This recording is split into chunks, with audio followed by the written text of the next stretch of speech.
म्हणतात माहितीये का, जे दिसतंय ते सत्य त्याला म्हणायचं विज्ञानवादी. काय म्हणायचं? विज्ञानवादी. अरे लेका हो, विज्ञानवादी तुम्ही म्हणताय ते ठीक आहे, पण त्या विज्ञानाची सुरुवात परमार्थातून आहे. बरोबर आहे ना? संत साहित्यातून सुरुवात आहे. लाईट तयार केली ही कुणी सांगितली? ज्ञानेश्वरी वाचा. घड्याळ तयार झालं हे घटिका यंत्र जैसे परिभ्रमिका कुणी सांगितलं? माऊलींनी सांगितलं. असे अनेक.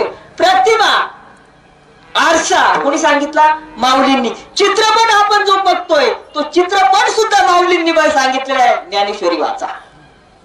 आणि त्या ज्ञानेश्वरीवर आज अमेरिका, इंग्लंड यामध्ये संशोधन केलं जात आहे. त्या ठिकाणी त्याच्यावर हे आपण कोणाला मान देतो?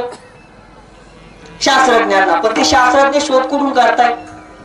आज ज्ञानेश्वरीचं त्या ठिकाणी संशोधन होतंय आणि आपल्याला ती कळत नाही ना. आपले भांडगुळ म्हणतात, आम्ही ग्रंथाला मानत नाही.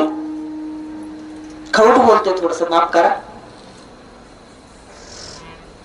कारण ते म्हणतात आम्हाला ग्रंथ माहिती नाही, किंवा हे आम्ही जे ग्रंथ तुमची पुराण आहेत ना हे आम्हाला मान्य नाही. मग तुम्हाला जर ते मान्य नाही तर कोर्टामध्ये तुम्ही हात कुणावर ठेवता? भलं जाऊ द्या, खऱ्याचं खोटं कवायला, पण हात कशावर ठेवतात? मग संत साहित्याची ही विटंबना आहे. आणि त्यांना ते मान्य नाही ना, मग कोर्टातून काढून ठेवा ना. कशाला ठेवताय? सांगायचं इतकंच आहे, हे जर असं चालत राहिलं 90-70% देश हा इस्लामी. किती आहे?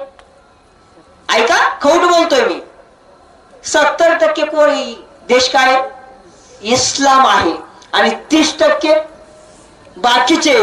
भारत फक्त एकच तेवढा हिंदू धर्माचा आहे. हिंदू संस्कृती फक्त भारतात आहे, पण बाकीचे त्याच्यामध्ये आहेत 30%. मला सांगा, त्यांनी चंग बांधलाय, सगळे इस्लामीच बनवायचे, पण शिवाजी महाराजांपासून हे मागे लागले. अजूनपर्यंत सुद्धा हिंदू कमी पडला नाही.